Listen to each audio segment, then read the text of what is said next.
Graça e paz, amada igreja. É um prazer estar com vocês nessa noite. Peço que você abra sua Bíblia em Mateus capítulo 7, o texto que foi lido, versos 24 a 27. Mateus, Evangelho segundo Mateus, capítulo 7, versos 24 a 27. E antes da leitura nós vamos orar. Santo Deus, amado Pai, nós rendemos graças por esse local onde Teu nome é proclamado, pelas almas que separaram tempo e priorizaram o Senhor nessa noite. O nosso rogo é que, primeiramente, o Senhor seja glorificado em nosso meio. O Teu Espírito é quem pode fazer com que as palavras proferidas aqui façam sentido em cada coração. E é o Senhor também que pode inclinar os corações a se renderem a Ti. Pai, eu peço que o Senhor me use, não permita que as minhas imperfeições atrapalhem a perfeição da Tua palavra, mas que em tudo e em todas as coisas o Teu nome seja glorificado e o Teu povo seja edificado, Senhor. Em nome do Senhor Jesus. Amém. Texto de Mateus, capítulo 7, versos 24 a 27, creio que você já deve ter passado por esse capítulo, já deve ter lido, é um texto bem conhecido, que diz assim: Todo aquele, pois, que ouve estas minhas palavras e as pratica, será comparado a um homem prudente que edificou a sua casa sobre a rocha. E caiu a chuva, transbordaram os rios, sopraram os ventos, e deram com ímpeto contra aquela casa que não caiu, porque foi edificada sobre a rocha. E todo aquele que ouve estas minhas palavras e não as pratica, será comparado a um homem insensato que edificou a sua casa sobre areia. E caiu a chuva, transbordaram os rios, sopraram os ventos e deram com ímpeto contra aquela casa. E ela desabou, e sendo grande a sua ruína. Eu quero compartilhar com vocês uma notícia. Aconteceu no dia 9 de janeiro de 2017, numa cidade chamada São Vicente, que é uma cidade de praia no litoral de São Paulo. É uma notícia triste que diz assim: o metalúrgico Wagner da Silva Correia Mendes, de 41 anos, morreu afogado ao tentar salvar o filho Fabrício, de 13, que era arrastado pela correnteza no Mar Pequeno, em São Vicente, num domingo à tarde. A família estava reunida na praia. O pai viu que o filho de 13 anos estava se afogando e ele se prontificou a tentar salvar o filho. Na tentativa de se aproximar de Fabrício e salvá-lo, o metalúrgico utilizou uma prancha, mas escorregou dela e caiu na água, conforme relatou sua esposa e mãe do garoto, Marlene dos Santos Mendes, de 41 anos. O adolescente foi resgatado com vida pelo irmão Robert, de 15 anos, que entrou correndo na água, tão logo percebeu que o pai não conseguiria salvar Fabrício. Este garoto foi colocado sobre uma pedra pelo irmão, que em seguida partiu em socorro do pai. Com o auxílio de um amigo da família, que remava com um caiaque, Robert conseguiu levar o pai até a faixa de areia. O metalúrgico estava desacordado e bombeiros acionados ao local não conseguiram reanimá-lo. Levado de ambulância ao hospital municipal, Wagner já estava morto. O afogamento foi atendido pela delegada Carla Cristina Martins Pereira e o corpo da vítima foi removido ao Instituto Médico Legal de Santos para exames de praxe. É uma história triste, né? Uma família que sai para se divertir. O pai percebe que o filho está para morrer afogado, ele tenta salvar o filho na maneira que ele podia e no final era ele quem precisava de resgate e morreu. Eu creio que você também tentaria de tudo para salvar alguém da sua família numa situação como essa. A notícia relata que o pai estava disposto, porém não tinha o preparo para a situação, enquanto que o filho estava preparado para prestar socorro, mas não chegou a tempo de salvar o seu pai. Eu creio que você veio hoje aqui ouvir essa conferência sobre família, porque você se preocupa com a sua família. Talvez um irmão, uma irmã, o esposo, a esposa, o pai, a mãe, você gostaria que estivesse seguindo Jesus. Você vê que estes estão se afogando, estão a caminhos passos largos para o inferno, e você quer fazer alguma coisa para ajudar essas pessoas. Por mais problemática que seja a família de alguém, no final, se a vida de qualquer um destes depender da sua ajuda, certamente faremos o possível para tentar salvá-la. O que pode fazer a diferença no final é o quanto cada um de nós estamos preparados e equipados para ajudar adequadamente. O primeiro sermão dessa série sobre família, e hoje, especialmente o texto de Mateus 7, 24 a 27, vai tratar isso. O meu propósito hoje é demonstrar que nada poderemos fazer em favor da nossa família se não estivermos colocando em prática estas minhas palavras que Jesus diz. Você não vai poder fazer nenhuma diferença na vida da sua família se Jesus não estiver fazendo diferença na sua vida. Você não vai poder ajudar ninguém da sua família se você não reconheceu e não entendeu que você, primeiramente, precisa de ajuda de Jesus. Precisa das palavras dele. Construir um relacionamento com Cristo e proteger esse relacionamento é o primeiro passo para abençoar a sua família e abençoar a igreja onde você está congregando. Nós temos dois pensamentos básicos nesse texto hoje. Tá? O primeiro é o seguinte: para que você tenha um relacionamento com Cristo, ou ter um relacionamento com Cristo, é fundamental para que você seja uma pessoa prudente e não insensata para a sua família. Você quer ajudar a sua família? Creio que sim. Como? Seja alguém prudente, não seja insensato. Jesus ele dá a fórmula aqui. Como é que alguém pode ser prudente? Colocando as palavras dele em prática. Como que alguém pode ser um insensato? Ouvindo e não praticando. Eu quero dar para vocês um resumo. Capítulos 5, 6 e 7 de Mateus. Esse é o famoso Sermão do Monte. Você já deve ter ouvido falar dele, e eu creio que talvez você já tenha até lido esse texto. Então, o que Jesus está falando aqui? Por que isso é importante? Porque aqui no final ele diz assim: todo aquele, pois, que ouve estas minhas palavras. Que palavras são essas? O que Jesus está falando? Para quem que ele está falando? Por que isso é interessante a gente saber? O resumo do Sermão do Monte nós poderíamos fazer da seguinte forma. O sermão ele pode ser visto como um pequeno manual da vida cristã. Como é que eu funciono como um crente? Como é que eu posso servir a Deus? Como é que eu posso viver para Deus? O que eu tenho que fazer? O que eu tenho que deixar de fazer? O Sermão do Monte te dá uma direção, te dá uma luz, te dá um guia nesse sentido.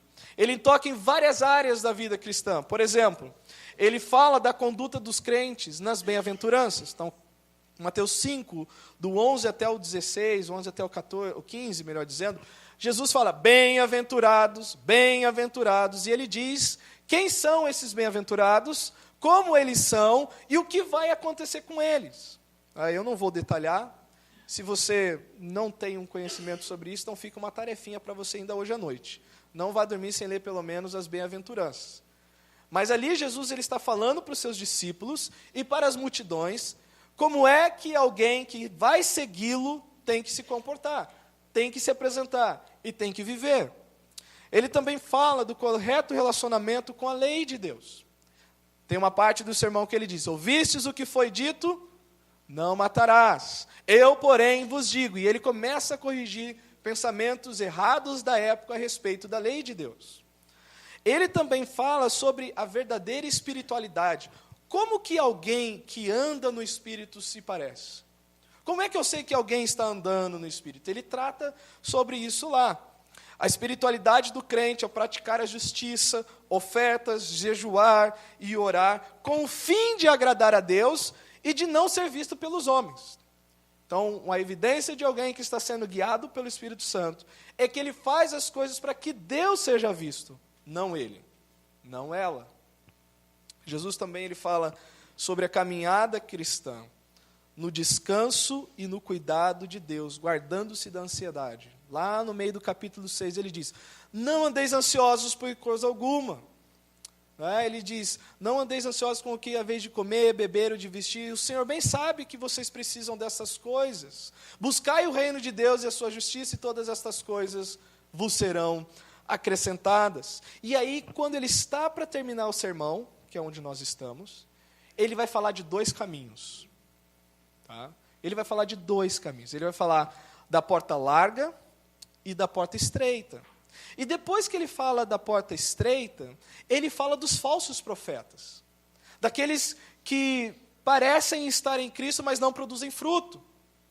E ele diz que estas pessoas nos últimos dias, esses falsos profetas, vão dizer: Senhor, Senhor, em teu nome nós profetizamos, em teu nome nós expelimos demônios, em teu nome nós fizemos muitos milagres. E Jesus vai dizer: olha, eu não conheço vocês. Apartai-vos de mim, vós os que praticais a iniquidade. E aí no final ele tem essa conclusão que interessa a mim e a você. Todo sermão interessa a gente, mas nós vamos meditar nessa parte. O discernimento espiritual para perceber quem serve a Deus e quem serve a si mesmo está nesse texto. Os falsos profetas, eles não têm interesse na vontade de Deus, mas os verdadeiros discípulos de Cristo são aqueles que colocam em prática a palavra de Cristo.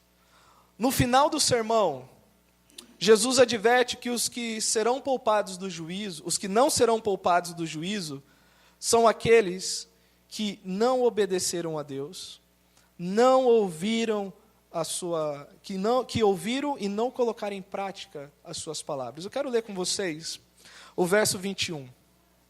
Nem todo que me diz Senhor, Senhor entrará no reino dos céus, mas aquele que faz a vontade do meu Pai que está nos céus.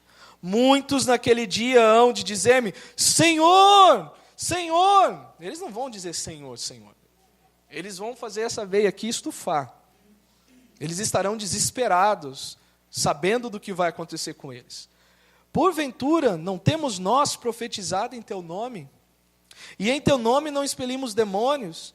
E em teu nome não fizemos muitos milagres? Então lhes direi explicitamente, apartai-vos de mim, os que praticais a iniquidade. Jesus não está falando que alguém pode ser salvo e depois deixar de ser salvo. Jesus está deixando aqui, ou está tratando aqui, pessoas que achavam que eram salvos. Eu vou usar uma ilustração para ficar fácil aqui de entender, e aí a gente vai continuar o sermão, que isso daqui é só um resumo. No dia do julgamento, haverão alguns que afirmam ser cristãos, mas que serão afastados do reino de Deus. Eles são como dinheiro falso. Sabe nota de dinheiro falso? Eles são como dinheiro falso. Eles são como dinheiro falso quando chega ao banco. Suponha que você receba uma nota falsificada no troco de uma loja. Pensando que é genuína, você usa para comprar gasolina. O proprietário do posto usa para pagar os seus empregados, que usa para comprar os mantimentos. De lá, essa nota vai para o banco onde o caixa diz, desculpe, mas essa nota é falsa.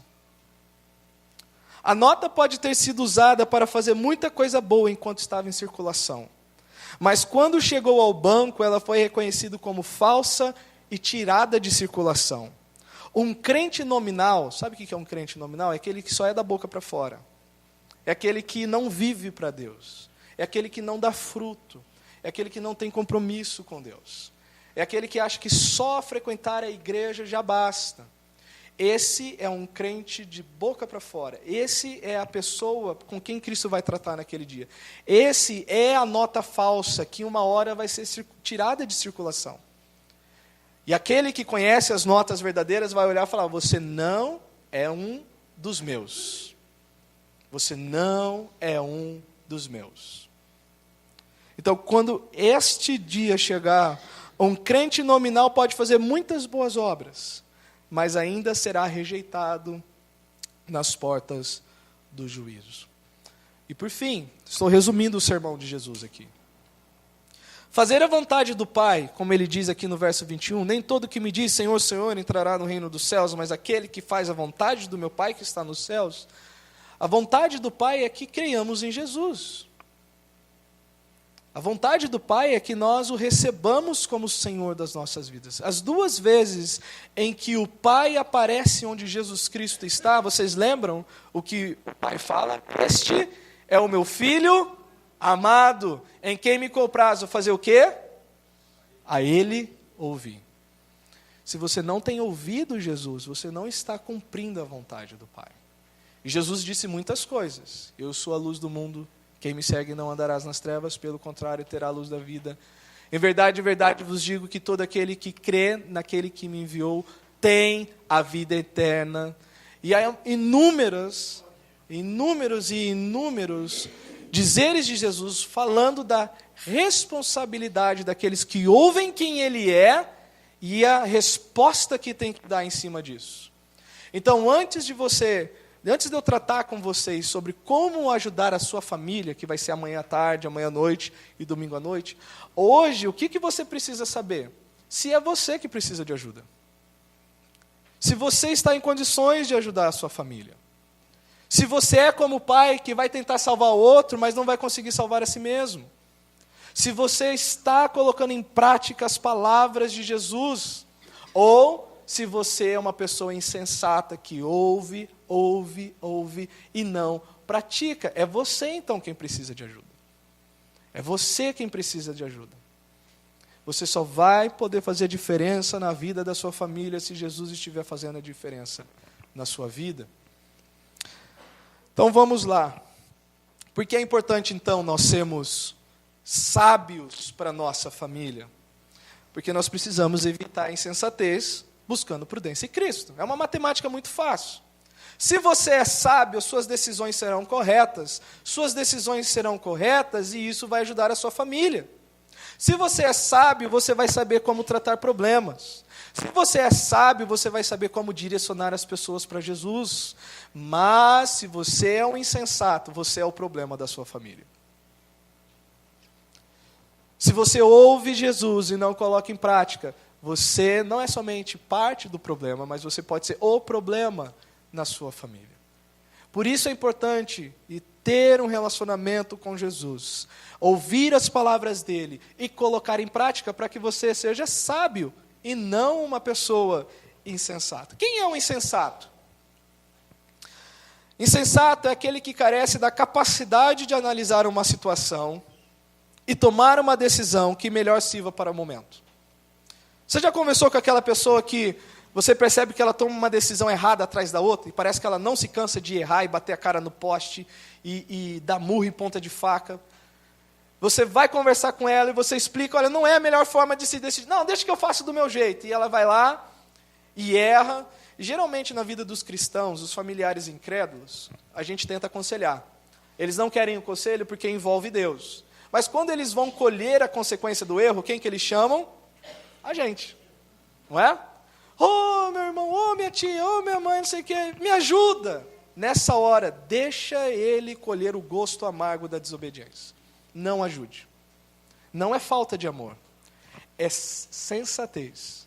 Se a pessoa não provar o amargor da desobediência, ela não vai entender quão doce Jesus é.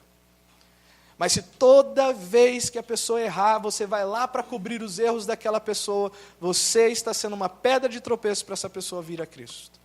O insensato é aquele que olha a situação e não sabe como lidar, não sabe como decidir. O insensato é aquele que carece da habilidade de perceber quais são as implicações do que está pronto para falar ou fazer. É aquela pessoa que olha a situação e sabe, se eu falar isso, vai ser bom ou ruim para o ambiente, para essa pessoa. É a pessoa que sabe que falar a verdade tem um momento. Tem um momento certo de falar a verdade. Igual a pessoa que diz, eu não me importo, eu falo a verdade mesmo, mas fala fala com ira, fala com raiva, fala com sentido de vingança. Ela está falando a verdade? Está, mas no momento errado. Isso é insensatez. O insensato é aquele que na prática fala quando deveria ouvir, e que não medita no que irá dizer, e que toma decisões sem pensar nas consequências. Mas você pode estar pensando, o que isso tem a ver com todo aquele que ouve estas minhas palavras e as coloca em prática e será assemelhado a um prudente? Nós vamos chegar lá, mas primeiro você precisa entender o que é ser um insensato, para você ver aonde que as palavras de Jesus farão a diferença. Insensatez nesse ponto do texto é você escutar a palavra de Cristo e não colocar ela em prática. É você ouvir, ler a palavra, ouvir os sermões dessa igreja ou da igreja que você congrega, ir embora e esquecer tudo aquilo, e achar que aquilo não tem que mudar a sua vida, não tem que mudar a sua vida. Isso é insensatez. Quais são as implicações de escutar as palavras de Cristo e não as colocar em prática na convivência familiar. Se você ouve Jesus e não obedece Jesus na sua família, o que você vai fazer? Você vai ter uma vida voltada para si mesmo do que uma vida voltada para Deus e para o seu próximo. Você vai ser egoísta. Todo egoísta é alguém que não é humilde como Jesus é. Se você ouve as palavras de Cristo e não as coloca em prática, dentro da sua casa você não vai ter olhos para as outras pessoas, a não ser para si mesmo. E nem olhos para Deus. Uma vida voltada para si mesmo do que voltada para Deus. Por quê? As bem-aventuranças, lembra o resumo? As bem-aventuranças apontam para uma vida centralizada em Deus e não em si mesmo.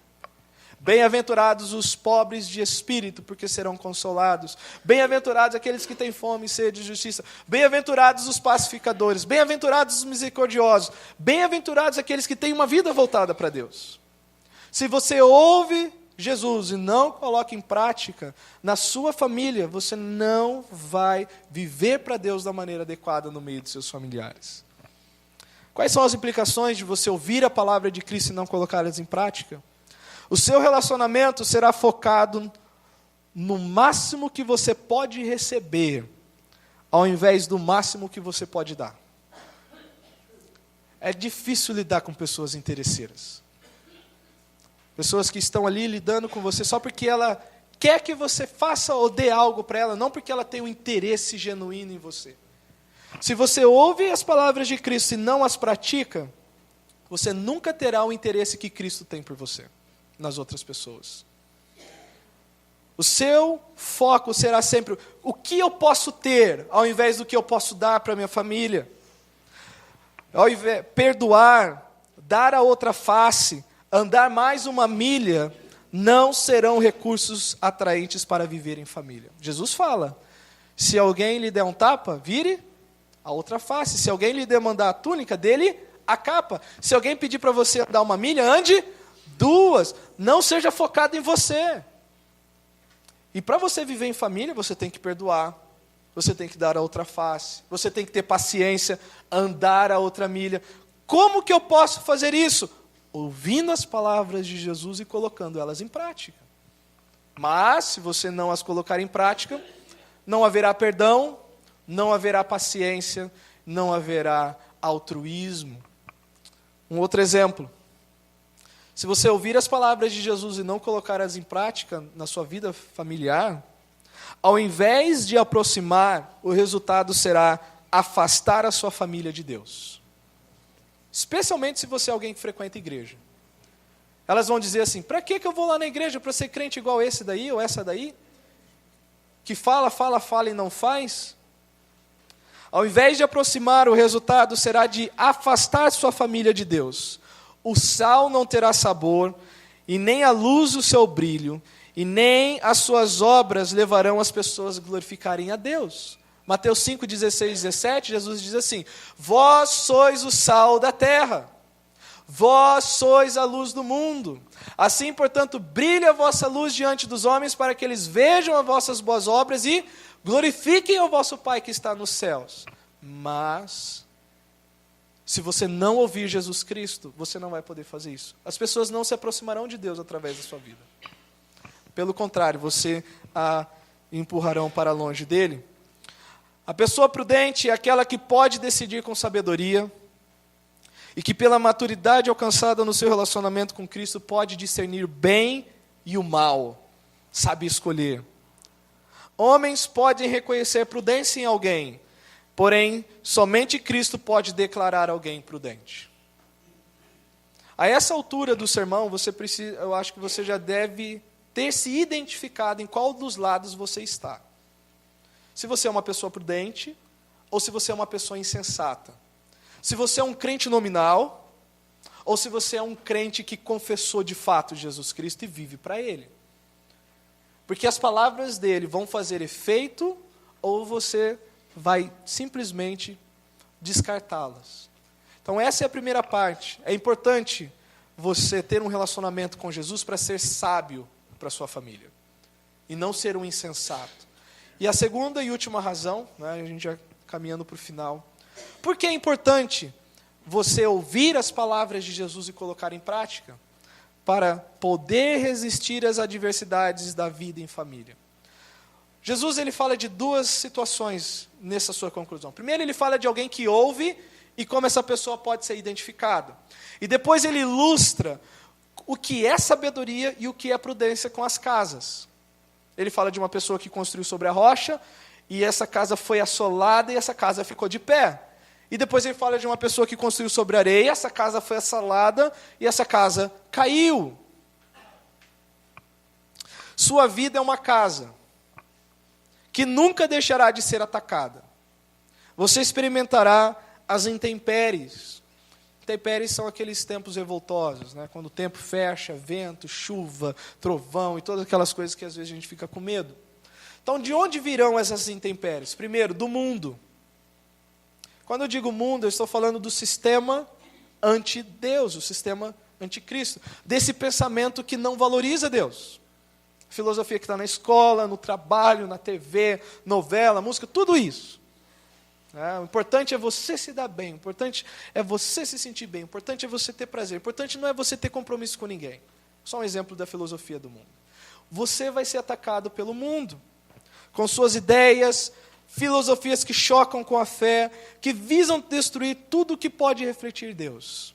Se você não estiver alicerçado em Cristo, você vai começar a pensar como aqueles que odeiam a Deus. Você vai achar que o perdão, de fato, não vale a pena. Que vingança vale a pena na família. Você vai começar a achar que você não precisa ter compromisso, que o importante é as pessoas terem compromisso com você, e se elas não quiserem ter, que elas vão procurar outro lugar. Querendo ou não, se você não estiver firme em Jesus, você vai ser levado pela correnteza. Cristo é a sua âncora para te deixar firme. E se você não se agarrar nele, você será levado. Uma outra intempérie que pode atacar a sua vida além do mundo é o pecado. Se temos os problemas externos, nós temos o nosso próprio problema interno. Você é um pecador. Você herdou de Adão uma natureza caída. Essa natureza caída é o que te faz querer desobedecer a Deus. E saiba de uma coisa, não é você que tem poder sobre ela. É o Espírito Santo. A Bíblia diz: andai no Espírito, Gálatas 5,16, e jamais satisfareis a concupiscência da carne. Porque a carne milita contra o Espírito e o Espírito contra a carne, para que não façais o que porventura seja do vosso querer. A única forma que você tem para vencer o pecado na sua vida é andando no Espírito. E o Espírito nos leva às palavras de Cristo. Se você não andar no Espírito, você não tem as palavras de Cristo. Se você não tem as palavras de Cristo, você é um insensato. O mundo vai te tragar, o pecado vai te dominar. A nossa natureza milita contra o Espírito e o ter de lidar com membros incrédulos na família e a sua oposição ao Evangelho. Às vezes você não tem que lidar com o seu pecado, mas você tem que lidar com os pecados dos seus familiares. Ainda assim, Cristo tem a melhor maneira de lidar com essas coisas. Por último, qual é o nosso último inimigo? Satanás. Talvez você esteja resistindo o mundo, talvez você esteja se santificando e vencendo a influência do pecado, mas ainda assim você vai ter que ficar esperto contra Satanás, que é o leão que anda ao derredor procurando a quem possa devorar. O adversário que a todo momento anda em derredor como leão buscando quem possa devorar. Jesus diz: aquele que ouve a minha palavra e a pratica, a sua casa não cai, independente de onde venha o ataque. Se do mundo, de Satanás ou da nossa própria carne, se você estiver obedecendo a Jesus, você vai resistir, você vai perseverar. Se você tem construído um firme relacionamento com Cristo, em obediência à sua vontade, certamente você resistirá todas essas dificuldades, pois a sua satisfação está em Cristo somente. E essa é uma marca de um verdadeiro crente. Você não precisa ser convertido para querer ser rico. Você não precisa ser convertido para querer ter uma boa saúde. Você não precisa ser convertido para querer ter uma boa família. Você não precisa ser convertido para querer ter um bom trabalho. Mas você precisa ser convertido para olhar para todas essas coisas e dizer: Cristo é infinitamente mais importante e melhor do que tudo isso. Se você vem para a igreja pensando que Cristo tem que te dar essas coisas, você torna essas coisas maiores que Jesus e isso é idolatria. Crentes nominais são idólatras. São pessoas que não colocam Jesus em primeiro lugar. São pessoas que não têm um relacionamento com Jesus. São pessoas que não estão prontas para ajudar ninguém. Elas precisam de ajuda. Então, se você tem um relacionamento com Cristo, Cristo tem sido e será sempre a sua satisfação. 4 exemplos aqui. Somente em Cristo temos o poder necessário para fazer o que realmente é útil para a nossa alma. E para o próximo e para a glória de Deus. João, capítulo 15, versículo 5. Jesus diz assim: sem mim, nada podeis fazer. Então significa que sem Ele, é uma coisa bem simples, não tem mistério nessa frase de Jesus. Nada você vai poder fazer de útil sem Jesus Cristo. Para a sua família, para a sua alma e para Deus. Os crentes que têm um relacionamento com Cristo têm porque entendem isso, dependem dEle, precisam dEle, anseiam por Ele. Um outro exemplo, somente em Cristo temos alegria verdadeira.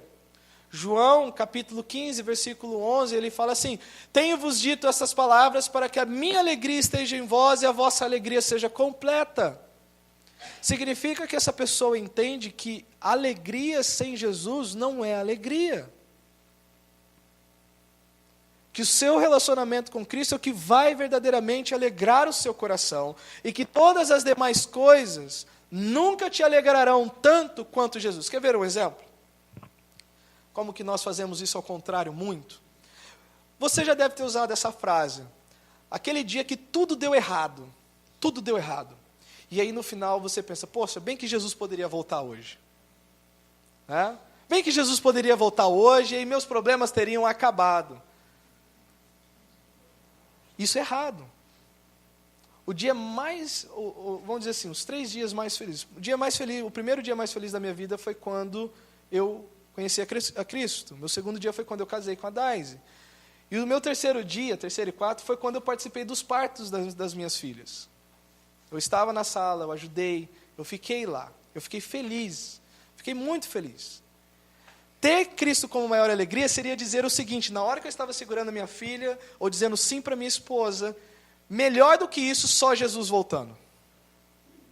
Isso significa ter Jesus como a sua alegria. É quando você olha para as alegrias terrenas e você sabe que isso não é a final alegria do crente. Jesus é. É importante você ter um relacionamento com Jesus para que a sua alegria não dependa da sua família. Porque se a sua alegria depender da sua família, você vai brigar, ao invés de ser paciente. Você vai tentar produzir com que as pessoas sejam da forma que você espera, para que daí então você se sinta confortável dentro da sua família. Não. Faça de Cristo o alvo da sua alegria. Deixa Ele, de fato, alegrar o seu coração. Terceiro, somente em Cristo temos paz para toda e qualquer situação. Filipenses 4, do 4 ao 7, diz assim: alegrai-vos sempre no Senhor, outra vez digo, alegrai-vos. Seja a vossa moderação conhecida de todos os homens, perto está o Senhor. Não andeis ansiosos de coisa alguma, antes, porém, fazei conhecido diante de Deus as vossas petições pela oração, súplica, com ações de graças. E aí o versículo 7 diz assim: e a paz de Deus, que excede todo entendimento, guardará o vosso coração e a vossa mente em Cristo Jesus. Se você não pratica as palavras de Cristo, você vai procurar paz em qualquer outro canto. Em qualquer outra pessoa, menos Jesus. O problema disso na família é que nós vamos tentar alcançar paz através da guerra. Se essa pessoa não deixar de fazer o que é errado para mim, eu não vou ter paz. Então eu vou fazer ela fazer o que é certo para mim, para que daí então eu tenha paz. Não, tenha paz somente em Jesus Cristo. E por último, somente em Cristo somos capacitados a ajudar com sabedoria. Colossenses 3,16 diz assim: habite ricamente em vós a palavra de Cristo, instruí-vos e aconselhai-vos mutuamente com toda a sabedoria. Somente Jesus nos torna sábios, para instruir, para aconselhar, para ser um porto seguro para os nossos familiares. Como que é alguém que não tem um relacionamento com Cristo, então? Se você não tem um relacionamento com Cristo, você sente que sua vida a todo instante está prestes a desmoronar. Você se sente impotente diante das circunstâncias, sem força e ânimo para continuar, pensando em desistir sempre do que está à porta. Você é aquela pessoa que, olha, eu vou abandonar os estudos, vou abandonar o trabalho, vou abandonar meu casamento, vou abandonar meus filhos, vou até abandonar a igreja. É a pessoa que, quando a intempérie vem, a casa cai. Ela não consegue resistir, ela não perdura. Quem não tem um relacionamento com Cristo, procura alegria e não acha, se sente vazio, solitário. Quem não tem um relacionamento com Cristo, vive com o coração atribulado e ansioso, pulando de uma preocupação para outra, quase não sabe o significado da palavra descanso. Lembra Jesus? Não andeis ansiosos de coisa alguma. Não vos inquieteis. Quem tem um relacionamento com Jesus experimenta isso. Falta de ansiedade. Ansiedade é a irmã gêmea da incredulidade. E ansiedade é pecado, irmãos. Porque quando Filipenses 4:6 diz, não andeis ansiosos, é um imperativo ali no original. E todo imperativo é um mandamento. Então ali é um mandamento para não andar ansioso, e tem um mandamento que é, alegrai-vos no Senhor. Eu sei que a vida nos impulsiona para tentar legitimar a ansiedade, mas a ansiedade nós estamos dizendo que Deus não pode cuidar do nosso amanhã. E Jesus está dizendo o seguinte, confie em mim e deixa que o amanhã eu vou cuidar, basta o seu dia o próprio mal. Se você não tem um relacionamento com Cristo, você não pode ajudar, porque você mesmo é quem está precisando de ajuda. Quem é você aqui hoje? Você é o prudente ou você é o insensato? O que você está fazendo para a sua família ou na sua família?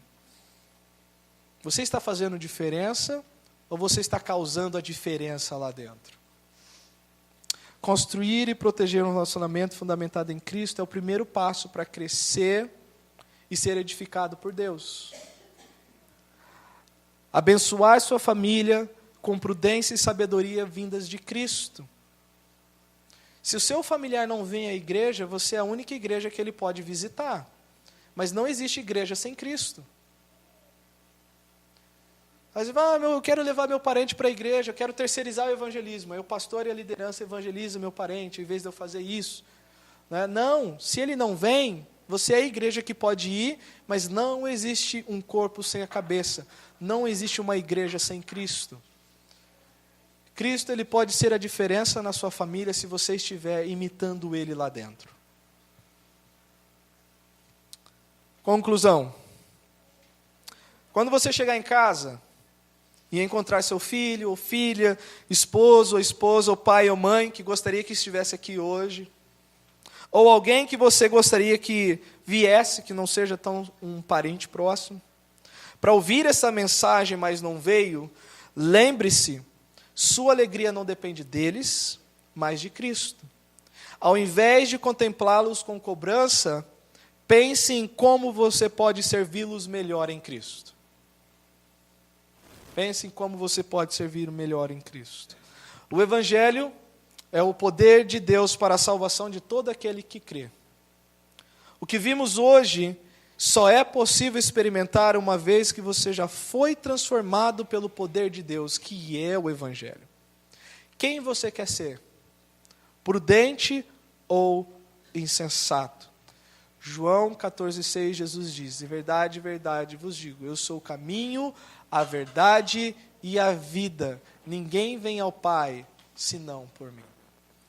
Você ouviu a palavra de Jesus, não a do João Vitor. Eu citei o que Jesus falou. Se isso não serve, esquece tudo que eu preguei talvez nesses 40 minutos e só fica com esse versículo. Eu sou o caminho, a verdade e a vida. Ninguém vem ao Pai, senão por mim. O que você vai fazer com essa verdade? prudência ou insensatez? Vamos orar. Senhor, obrigado pelo privilégio de anunciar a Tua palavra. As almas que aqui estão foram agraciadas com a Tua palavra.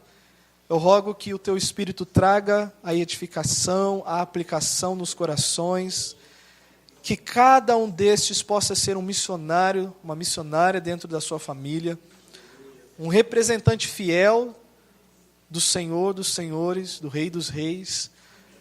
Fortaleça aqueles que estão atravessando dificuldades na família, crises, conflitos, as situações de saúde. O Senhor pode sustentar e dar a sabedoria a fim de que eles mantenham-se firmes e também possam ajudar aqueles que estão vacilando. Em nome do Senhor Jesus. Amém. Amém. Irmãos, o pastor Paulo vai orar agradecendo a Deus por esse trabalho. Uma palavra extremamente pertinente. Que a gente venha assim, ai meu Deus, eu queria que Deus mudasse tanto meu marido. E não há nada que Deus queira fazer que não comece primeiro comigo. Eu preciso ser mudado primeiro. Glória a Deus por essa palavra. Lembrando aos irmãos que amanhã, qual é a hora? Amanhã às 2 da tarde. E logo após a noite, às 19h30. E domingo, às 18h30, nós temos mais um encontro. Tem muita coisa para a gente ver. Dá vontade, não ficou? Ficou aquele gostinho, ai meu Deus, eu tenho que voltar. Traga mais pessoas, tá bom? Para ouvir a palavra de Deus. Pastor Paulo, desde já agradeço a você e a sua igreja, a sua comum, por nos ajudar, como sempre faz, tá? Obrigado. Irmãos, graça e paz. Amém? Vamos orar ao Senhor. Santo Deus e Pai Celestial, nós queremos te louvar, ó Deus, pela tua bondade, pela tua benignidade para conosco, por trazer, meu Deus, ó Pai, de tão longe, desde lá do Rio de Janeiro, teu servo, para aqui estar, meu Deus, ó Pai, ministrando a tua palavra. E essa palavra, meu Deus, ó Pai, que o Senhor trouxe para cada um de nós. Eu peço a Ti, ó Deus, que o Senhor venha abençoar e que ela venha, meu Deus, ó Pai, brotar como uma semente e venha frutificar em cada coração, em cada alma, transformando as nossas vidas, ó Deus, a começar pela minha vida, dentro da minha família, dentro da igreja, dentro do meu ministério, e em toda alma, ó Deus, seja frutífera a Tua palavra, para que venha mudar e que sejamos melhores, meu Deus, ó Pai, a cada vez mais servos do Senhor e melhores seres dentro da sociedade, seres humanos dentro da família e da nossa sociedade. Pai Celeste, que nós possamos em tudo, ó Deus, glorificar e exaltar o Teu santo nome. Pai, nós Te agradecemos pela Tua palavra, pela Tua bondade, benignidade e graça para conosco e suplicamos as Tuas continuadas bênçãos. Leva-nos em paz de volta para os nossos lares e ser com cada alma aqui presente. Abençoe rica e poderosamente cada família aqui representada. É o que nós te pedimos agradecidos em nome de Jesus. Amém. Amém.